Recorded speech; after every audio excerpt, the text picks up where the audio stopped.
तर या ताईने सुद्धा बोट कशी चालवायची याचा अनुभव घेतला. तुम्ही पण जर यायचं असेल तर तुम्ही कधी आयुष्यात जरी बोटीत बसला नसाल, बोट चालवली नसाल, तरी पण त्याची काही काळजी, चिंता, फिकीर करायचं नाही. समोरचं दृश्य बघा कसलं भारी वाटतंय. एखाद्या हॉलिवूड फिल्मला लाजवेल असं लोकेशन. इकडे प्रियंका चालवते बोट आणि काका पाठी बसले आहेत. तर तुम्हाला सुद्धा बोटीचा आनंद म्हणजे बोट कशी चालवतात, कायाक बोट कशी चालवतात हेही तुम्हाला प्रत्यक्ष तिकडे अनुभव घ्यायला मिळेल. अधिक आमच्या बरोबर एक बुजुर्ग अशी माणसं सुद्धा सफारी करण्यासाठी येतात. परवा गेल्या 26 जानेवारीला आपले नटसम्राटची भूमिका करणारे नाना पाटेकर सुद्धा आले होते. त्याच्या आधी अमोल पालेकर सर 2 वेळा आले. त्याच्यानंतर 7वी मुलीची 7वी गोष्ट मधली राहुल मेंदळे, श्वेता मेंदळे, अदिती सारगदर, सांगर तळाशीलकर. अधिक आता कालच आपल्याकडे तारक मेहता का उलटा चष्मा फ्रेम मधली बावरीचा रोल करणारी एक मुलगी नवीना वाडेकर.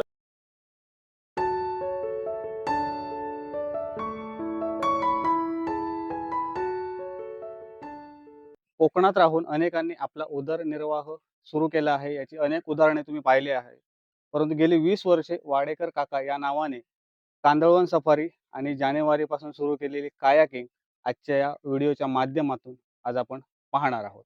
नमस्कार मित्रांनो, माझं नाव पराग कुबल आणि सध्या मी कोकणातील सुंदर अशा माझ्या आचरा गावी आहे. मित्रांनो, कांदळवन सफारी आणि जैवविविधता या निसर्गाच्या सानिध्यात राहून रोजगाराचा सोर्स निर्माण केलेले आपले वाडेकर काका गेली 20 वर्ष कांदळवन सफारी पर्यटकांना आपल्या कांदळवनाची आणि आजूबाजूच्या निसर्गाची खूप छानपैकी माहिती देत आहेत आणि त्यातूनच त्यांनी रोजगार निर्मिती केली आहे.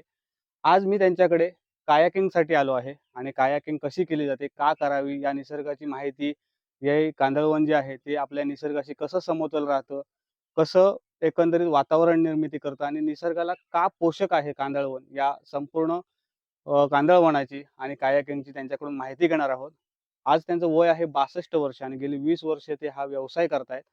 अनेकांचे रिव्ह्यू चांगले आहेत. त्यांची गोड मालवणी मराठी मिक्स भाषा ही खूप छान बोलतात ते आणि ती बऱ्याच जणांना भावते. आज आपण त्यांच्यासोबत कायाकिंग वरून कांदळवनाची सफारी करणार आहोत. तो व्हिडिओ शेवटपर्यंत बघा आणि आवडल्यास एक लाईक नक्की करा. तर आपल्यासोबत वाडेकर काका आहेत इकडे, प्रमोद वाडेकर आणि त्यांचा मुलगा अक्षय वाडेकर. हाही त्यांच्या व्यवसायात त्यांना खूप छानपैकी साथ देतोय. आलेल्या पर्यटकांचे रिव्ह्यू पण खूप छान छान आहेत. वय वर्ष आहे 62 आणि गेली 20 वर्षे हा व्यवसाय आणि पर्यटकांना आपल्या निसर्गाची खूप छानपैकी माहिती देत आहेत.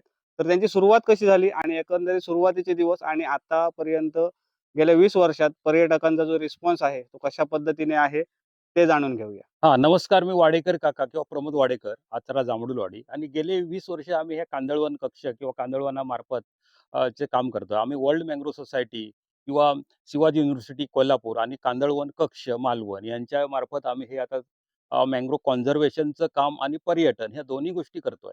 कारण हे आता पिढी, ही जी नवीन पिढी आहे, ते ग्लोबल वॉर्मिंग, तापमान वाढ किंवा याच्यामुळे हे आता सगळं हे अवकाळी पाऊस, याला कारण काय तर बेसुमार वृक्षतोड आणि हे पर्यावरणच जगलं पाहिजे, पर्यावरण टिकलं पाहिजे. हा मूळ उद्देश ठेवून आम्ही हे पर्यटन करतोय. आणि ह्यासाठी आम्हाला वर्ल्ड मँग्रोव्ह सोसायटी किंवा शिवाजी युनिव्हर्सिटी आणि कांदळवन कक्ष किंवा कांदळवन मार्फत पण आपल्याला काही योजना आहेत. त्यांचा पण एक उद्देश आहे, की इथल्या तरुणांना इथे तरुण इथेच थांबला पाहिजे. त्यांना रोजगार निर्मिती इथेच झाली पाहिजे. यासाठी आम्ही हे बोटिंगचा व्यवसाय करतोय आणि कांदळवन कक्ष मालवण सुद्धा त्यांना पूरक असे काही गोष्टी सगळे हे पुरवतायत. त्यांना पाहिजे तसं म्हणजे कायाकिंग म्हणा किंवा खेकडा प्रकल्प, सिनाने प्रकल्प किंवा बोटिंगचा प्रकल्प असं त्यांच्यामार्फत चांगलं सहकार्य सुद्धा आज मिळत आहे. त्याच्यामुळे इथल्या तरुणात बाहेर जायची काही गरज नाही. इथल्या इथे त्याने रोजगार किंवा असं काही वेगवेगळ्या तऱ्हेने जरी आपले आपलं राहणीमान किंवा आपलं हे जीवन उंचावण्यासाठी इथल्या इथे जरी त्याने प्रयत्न केला आणि त्याला समर्थ अशी कांदळवन कक्ष किंवा वर्ल्ड मँग्रोव्ह सोसायटी किंवा हे शिवाजी युनिव्हर्सिटी यांची समर्थ साथ किंवा त्यांचं सगळं हे पण लाभत आहे. त्याच्यामुळे आज याने इथल्या इथेच राहून आपले हे पर्यटन आणि पर्यावरण हे दोन्ही गोष्टी जपून इथेच आपला विकास केला तर अधिक चांगलं होईल. तर मला एक विचारायचं आहे की तुम्ही 20 वर्षापूर्वी सुरुवात केली या गोष्टीला. मग तेव्हाचे दिवस आणि आत्ताचे दिवस आणि आता पर्यटकांचा मिळणारा प्रतिसाद याचं कंपेअर केलं तर काय हां, फरक आहे? चांगल्यापैकी आम्ही जेव्हा सुरुवात केली तेव्हा आम्ही एक लाकडाचे होडे होते स्वतःच्या आमच्या लाकडी फेरीबोट होती. त्याच्यातून आम्ही हे करायचो, इकडे-तिकडे पर्यटकांना नेऊन हे करायचं किंवा मँग्रोव्हचं लागवड होती. वर्ल्ड मँग्रो सोसायटीची किंवा शिवाजी युनिव्हर्सिटीची त्याच्यावर तेव्हा आमच्याकडे लाकडाच्या होड्या होत्या. त्याच्यातून आम्ही त्यांना रोपं न्यायची किंवा त्यांचे अधिकारी वर्ग यांना सगळ्या ते झाडांबद्दल माहिती देता आम्हाला पण त्याच्यातलं रुची वाटायला लागली, गोडी वाटायला लागली आणि त्याच्यामुळे आम्ही हा व्यवसाय नंतर व्यवसाय म्हणून हा चालू केला आणि त्याला उत्तम प्रकारची साथ ह्या सगळ्या म्हणजे सरकारी माध्यमांची सुद्धा आहे, कांदळवन कक्षाची सुद्धा आहे आणि लोकांचा पण चांगला प्रतिसाद आहे. पण लोकांनी सुद्धा पर्यटकांनी सुद्धा आपलं एक विचारपूर्वक असं वागलं पाहिजे, की प्लास्टिकच्या बाटल्यांचा किंवा प्लास्टिकचा वापर कमीत कमी जेवढा करता येईल ते केलं पाहिजे. कारण प्लास्टिक निसर्गाला नैसर्गिकपणे नष्ट करायला 500 वर्ष लागतायत आणि आज आज ते आपण बेताल टाकतोय. तर पर्यटकांना सुद्धा तिची काळजी घेतली पाहिजे. पण आमच्याकडे जे पर्यटक सुज्ञच असतात ते प्लास्टिकचा वापर किंवा काही जिथे ठेवायचं असतात तिथेच टाकतात किंवा त्यांना आम्ही असं निक्षून सांगतो, की तुम्ही प्लास्टिक टाकू नका, प्लास्टिक वापरू नका. जेवढं कमी वापर करता येईल ते पण बघा. असं आम्ही त्यांना वारंवार विनंती करतो आणि त्याला त्यांचा पर्यटकांचा सुद्धा चांगला प्रतिसाद आहे. आणि इकडे जर यायचं झालं तर इकडचं लोकेशन आणि तुमचा फोन नंबर. इकडचं लिहायचं तर आपल्या Google मॅपला आमचं आहे प्रमोद वाडेकर किंवा वाडेकर काका Googleला लोकेशन आहे.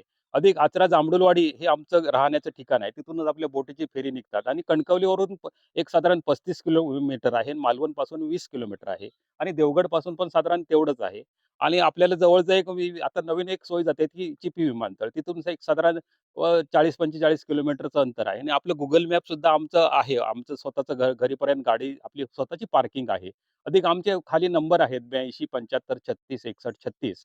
अजून आमचा एक नंबर आहे तो 84 080 अ, 78 312 असे 2 आमचे नंबर आहेत आणि आमचे सगळे डिटेल्स सुद्धा आपल्या Google मॅपला आमचे आहेत. अधिक आमच्या बरोबर एक बुजुर्ग अशी माणसं सुद्धा सफारी करण्यासाठी येतात. परवा गेल्या 26 जानेवारीला आपले नटसम्राटची भूमिका करणारे नाना पाटेकर सुद्धा आले होते. त्याच्या आधी अमोल पालेकर सर 2 वेळा आले. त्याच्यानंतर 7वी मुलीची 7वी गोष्टमधली राहुल मेंदळे, श्वेता मेंदळे, अदिती सारगदर, सांगर तळाशीलकर. अधिक आता कालच आपल्याकडे तारक मेहता का उलटा चष्मा मधली बावरीचा रोल करणारी एक मुलगी नवीना वाडेकर आणि आता सकाळीच ज्येष्ठ आपल्या दूरदर्शन वाहिनीवरची एक प्रसिद्ध वृत्त निवेदिका चैताली कानिटकर या सुद्धा आमच्या इथे भेट देऊन आताच गेल्या आहेत. असं चांगल्या प्रकारे लोकांचं सुद्धा आम्हाला हे आहे. ओके. तर आता आपण काय करणार आहोत? कायाकिंगसाठी चाललो. आता आपण कायाकिंगसाठी चाललो आहेत आणि आपल्याकडे येलो कयाक किंवा जे स्टँडर्ड कयाक आहेत आणि त्या वजनाने हलके आहेत आणि चालवायला सुद्धा सुलभ आणि सोपे आहेत आणि सुरक्षेच्या दृष्टीने पहिलं आम्ही आधी त्याच्यात लाईफ जॅकेट हे अनिवार्य आहे. लाईफ जॅकेट घातल्याशिवाय आम्ही कायाकिंगमध्ये कोणालाच बसायला परवानगी देतच नाही. अधिक जे आपले स्ट्रिक जे आहेत चालवायचे ते सुद्धा हलके आणि सोपे आहेत. म्हणजे साधारण न चालवणाऱ्या माणसांना सुद्धा सोप्या आणि सुलभ असतात. अधिक त्यांच्याबरोबर आम्ही स्वतःचा आमचा एक असा गाईड असतो किंवा जो त्यांची काळजी घेण्यासाठी किंवा ते कुठे चुकतील, काय करतील किंवा त्याच्यासाठी आम्ही त्यांच्याबरोबर आमचा मार्गदर्शक सुद्धा आम्ही पाठवतो आणि त्याच्यात सुद्धा आम्ही कांदळवनाबद्दल जनजागृती किंवा करण्याचा किंवा ते कसं महत्त्वाचं आहे हे पटवून देण्याचा, हे पर्यावरणपूरक जशी जी ॲक्टिव्हिटीज पाहिजे तसं ते आम्ही देण्याचा प्रयत्न करतोय. तर खूप छानपैकी आपण वाडेकर काकांची माहिती पाहिली. आता आपण चाललो आहोत कायाकिंगसाठी आणि कायाकिंगच्या अगोदर त्यांनी सर्व प्रिकॉशन घेतात, की लाईफ जॅकेट कंपल्सरी आहे आणि मेन म्हणजे कायाकिंग करत असाल, कुठेही करत असाल, तर जे गाईड इन्स्ट्रक्शन देतात ना, ते नक्की फॉलो करा आपल्या लाईफसाठी. खूप छानपैकी आता आपण जातोय कायाकिंगमधून मँग्रोव्ह सफारीसाठी. चला, तर तिकडे जाऊन आपण सगळी मँग्रोव्हची माहिती घेणार आहोत वाडेकर काकांकडून.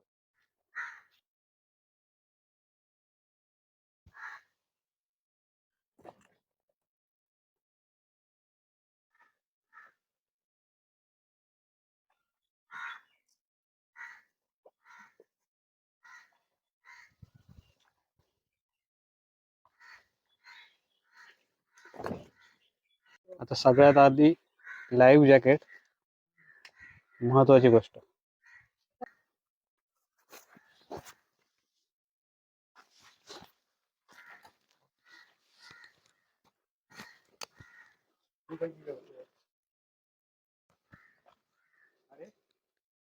चला, आता तयार आहोत आपण एका अद्भुत अनुभवासाठी आणि आनंदासाठी. तर बघा, हे जे गाईड लोक असतात ना, त्यांचे इंस्ट्रक्शन खूप महत्त्वाचे असतात. बरोबर. ठीक. दोन बाजू 2 पायला. मध्येच बस. पाठी टेकाच बस. पाठी अजून, अजून, अजून. हां. इझी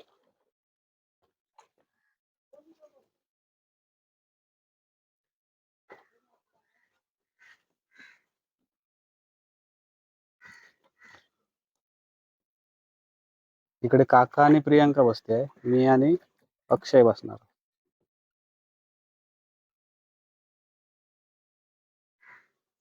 हे बसायची पण एक पद्धत असते कायाकिंगसाठी, कारण डायरेक्ट पाण्याशी कॉन्टॅक्ट असतो आपल्याला. चला चला फुल जोशात आणि होशात आपण एका निसर्गातील वेगळ्या अनुभवासाठी निघालो आहोत, आणि हा अनुभव तुमच्यापर्यंत आपण पोहोचवण्याचा छानपैकी प्रयत्न करणार आहोत. इकडे माझा रायडर प्लस गाईड अक्षय आहे, आणि तिकडे समोर वाडेकर काका आणि प्रियंका गेली आहे. एकंदरीत आजचा अनुभव कशा पद्धतीने आहे तो पाहणार आहोत. खूप छानपैकी हाय टाईड आहे महत्वाचं म्हणजे, आणि खूप वारा पण नाही, त्याच्यामुळे सगळं व्यवस्थित आपल्याला पाहायला मिळणार आहे. चला.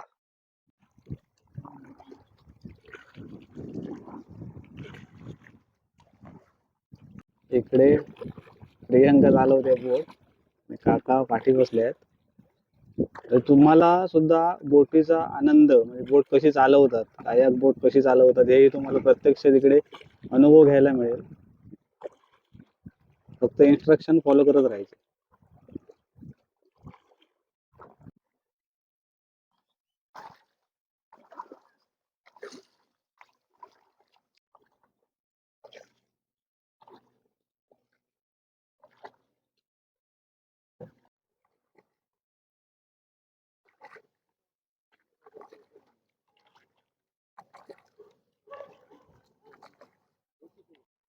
समोरचं दृश्य बघा कसलं भारी वाटतंय, एखाद्या हॉलिवूड फिल्मला लाजवेल असं लोकेशन. जबरदस्त वाटतंय बघा.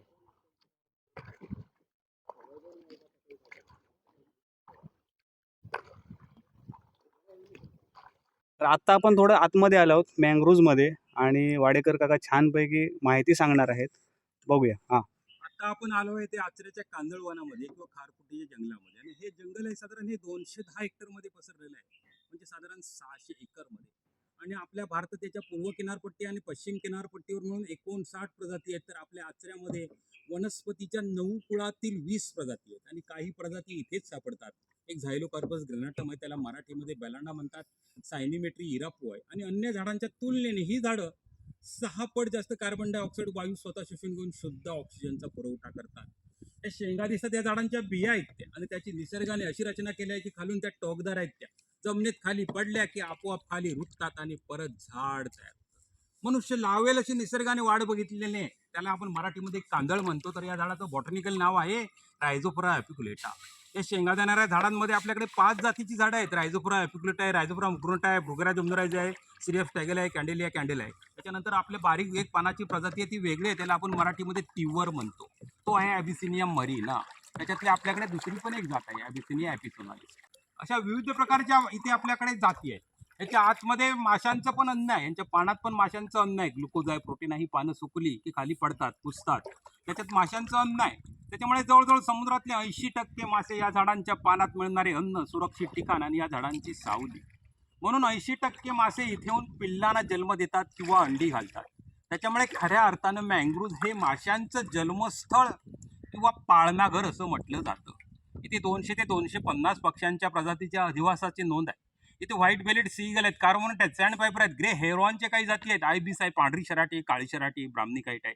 अशा प्रकारच्या विविध प्रकारच्या पक्ष्यांच्या पण जाती आहेत. इथे सी हॉर्स पण सापडतो आणि सी लॉयन पण आहेत.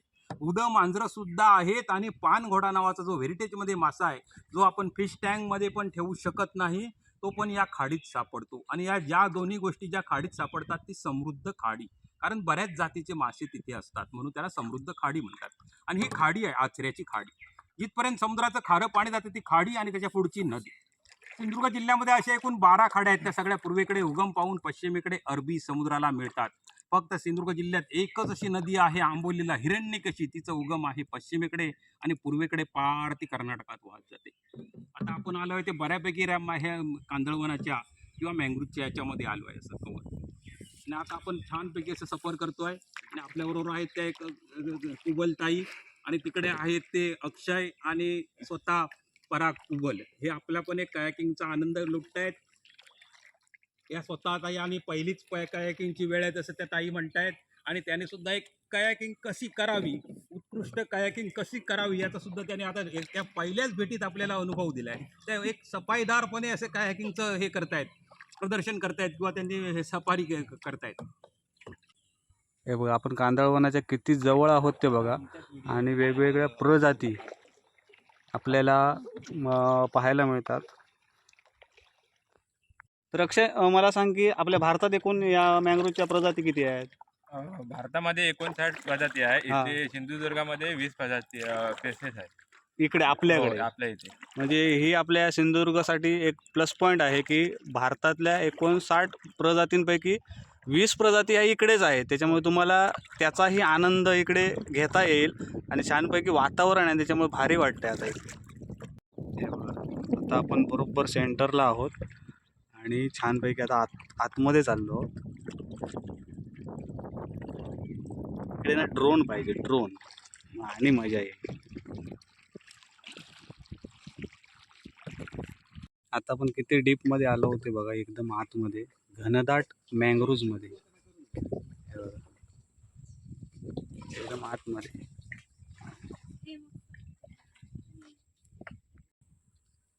तर काका, आत्ता आपण मस्तपैकी आतमध्ये आलो आहोत. हा अनुभव तर वाखाणण्याजोगा आहे.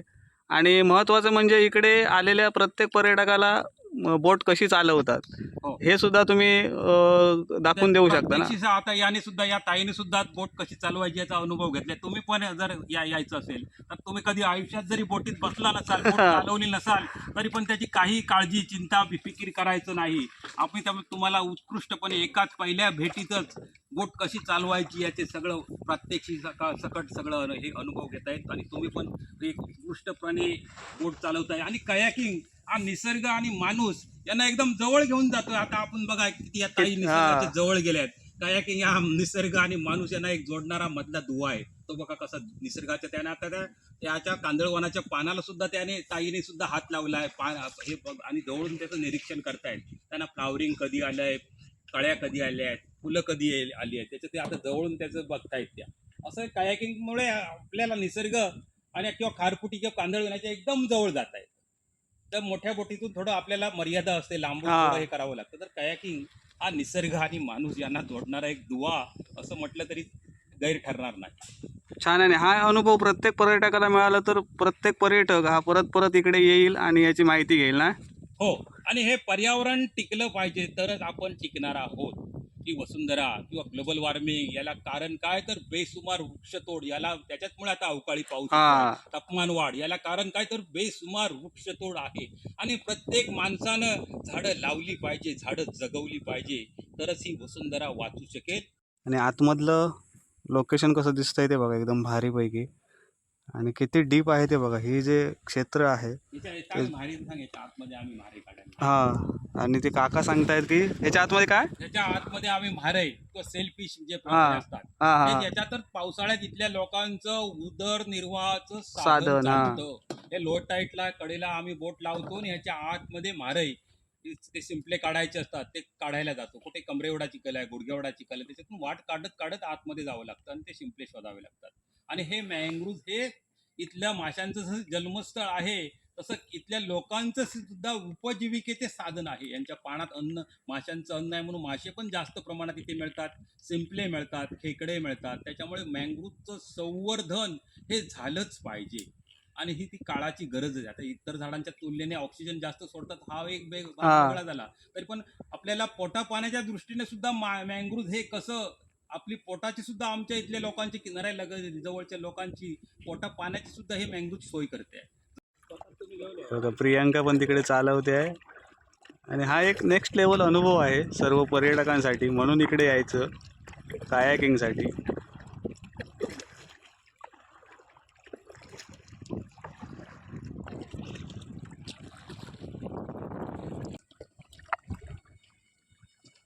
हॅलो, हां,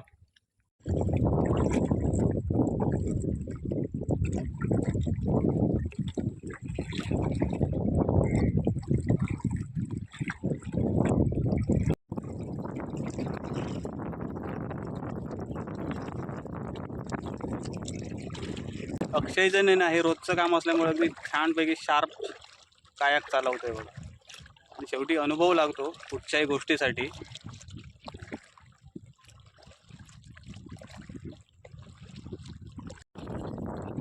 तर बघा आता आपण चाललो आहे परतीच्या प्रवासाला आणि समोर जे बघताय म्हणजे जिकडे आपण बोटिंगला सुरुवात केली ते जांभडूल बेट आहे. याच्या चारही बाजूला पाणी आहे. जर तुम्ही गुगल मॅपवरनं जर बघितलं जांभडूल सर्च मारलं ना तर चारही बाजून पाणी आहे. फक्त एकच तिकडे ब्रिज आहे छोटंसं आणि समोर जे बघताय ते आचरा सी फेस आहे. म्हणजे इकडनं ज्या बोटी खाडीत येतात समुद्रात जातात फिशिंगसाठी मासेमारी चालते ती आचरा सी फेस हा आहे. आणि हे जांभडूल हे येतं मालवण तालुक्यात आणि हे येतं देवगड तालुक्यात. आता आपण मालवण आणि देवगड तालुक्याच्या बरोबर सेंटरला खाडीमध्ये आहोत. हा देवगड तालुका इकडे लाईट हाऊस आहे वरती जाण्यासाठी आणि हा संपूर्ण देवगड तालुका आणि हा आपला मालवण तालुका. एकंदरीत असं आहे हे लोकेशन. तर आत्ता आपण घरी चाललो आहोत आणि अक्षयला सांगतोय की थोडा वेळ मी चालवतो बोट आतनं शूटिंग करतो बघतेच मला जमते का चालवायला.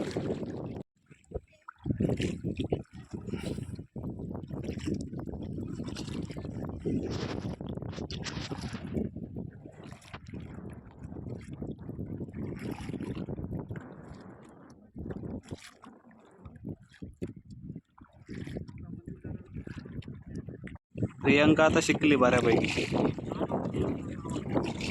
भारीपैकी. आता आपण आलो आहोत आपल्या लोकेशनला आणि जिकडनं आपण गेलेलो सफारीसाठी हे लोकेशन इकडे छान आहे बघा.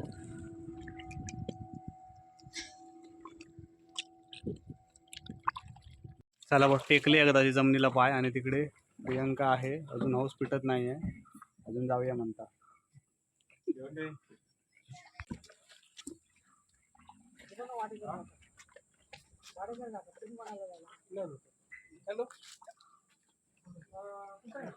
आता पाय आधी बाहेर घ्या. हे बघा हे इंस्ट्रक्शन असतात. मोबाईल सारखं घट्ट पकडा. ते हात दे नाही तर त्यांना.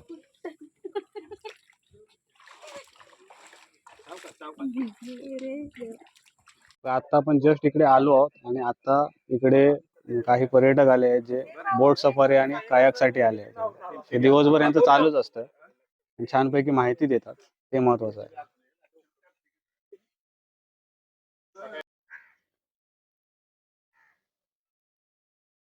तर मित्रांनो आजच्या व्हिडिओमध्ये आपण निसर्गाच्या सानिध्यात राहून निसर्गाबरोबर एक रोजगार निर्मिती करणारे वाडेकर काकांची स्टोरी पाहिली. इकडे बरेचसे मोठमोठे सेलिब्रिटी या कांदळवन सफारीसाठी किंवा कायाक किंगसाठी इकडे येतात. या सर्व लोकेशनचे डिटेल्स मी सगळे डिस्क्रिप्शनमध्ये दिलेले आहेत. काहीतरी एक नवीन देण्याचा प्रयत्न केला आहे. व्हिडिओ आवडला तर नक्की लाईक करा, मित्रांमध्ये शेअर करा आणि जर चॅनलवरती नवीन असाल तर चॅनलच्या बाजूचं सबस्क्राईब बटन दाबून बेल आयकॉन ऑल करा जेणेकरून आम्ही अपलोड केलेले नवनवीन व्हिडिओचे नोटिफिकेशन तुम्हाला तात्काळ मिळतील. भेटूया अशाच एका नवीन व्हिडिओच्या माध्यमातून. तोपर्यंत प्रवास कधी संपत नसून आपण मात्र थांबायचं नसतं.